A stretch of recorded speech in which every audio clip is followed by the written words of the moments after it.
நடிகர் Dhanush, Andrea, Aishwarya Rajesh உள்ளிட்டவர்கள் lead கேரக்டர்களில் நடித்து கடந்த 2018 ஆண்டில் வெளியான படம் வடசென்னை.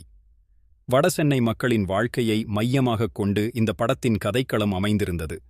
இந்த படத்தின் 2வது பாகம் குறித்து தொடர்ந்து ரசிகர்கள் கேள்வி எழுப்பி வருகின்றனர். இந்த சூழலில் விரைவில் வடசென்னை 2 படத்தின் வேலைகளை துவங்க உள்ளதாக இயக்குனர் வெற்றிமாறன் தன்னுடைய சமீபத்திய பேட்டியில் தெரிவித்துள்ளார்.